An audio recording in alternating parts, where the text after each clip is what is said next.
ஒகேனக்கல் காவிரி கரையோர பகுதிகளில் இருக்கும் குடியிருப்புகளை வெள்ளம் சூழ்ந்திருப்பதால் அப்பகுதி மக்கள் கடும் அவதியடைந்து வருகின்றனர். காவிரி கரையோர பகுதியில் உள்ள குடியிருப்புகள் மற்றும் தனியார் விடுதிகளை வெள்ளம் சூழ்ந்து வருகிறது. அண்மை செய்தியாக இதனை பார்த்து வருகிறோம்.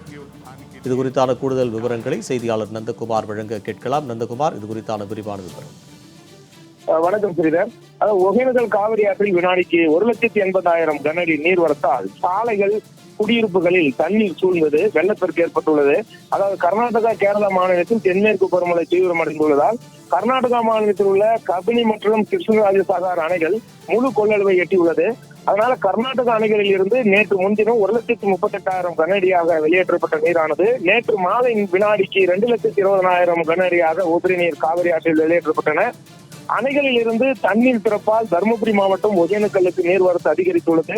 நேற்று மாலை நிலவரப்படி வினாடிக்கு 1,40,000 கனஅடியாக இருந்த நீர்வரத்து படிப்படியாக அதிகரித்து இன்று காலை நிலவரப்படி வினாடிக்கு 1,70,000 கனஅடியாகவும் தற்போதைய நிலவரப்படி வினாடிக்கு 1,85,000 கனஅடியாகவும் அதிகரித்துள்ளது. இந்த நீர்வரத்து காரணமாக மீனருவி, சினிப்பால், ஐந்தருவி உள்ளிட்ட அருவிகளில் தண்ணீர் மூழ்கடித்தவாறு செல்கிறது. மேலும் அருவிக்கு செல்லும் நடைபாதைகளை மூழ்கடித்தவாறு தண்ணீர் பெருக்கெடுத்து ஓடுகிறது. கர்நாடக அணைகளில் இருந்து தொடர்ந்து உபரி நீரானது திறந்துவிடப்படுவதால் ஒகேனக்கல்லில் மேலும் நீரின் அளவு அதிகரிக்கக்கூடும் என எதிர்பார்க்கப்படுகிறது. நீர்வரத்து அதிகரிப்பால் சுற்றுலா பயணிகளின் பாதுகாப்பு கருதி அருவி மற்றும் ஆற்று பகுதிகளில் குளிக்கவும் பரிசீலிக்கவும் மாவட்ட நிர்வாகத்தால் விதிக்கப்பட்ட தடையானது தொடர்ந்து 16வது நாளாக நீடித்து வருகிறது.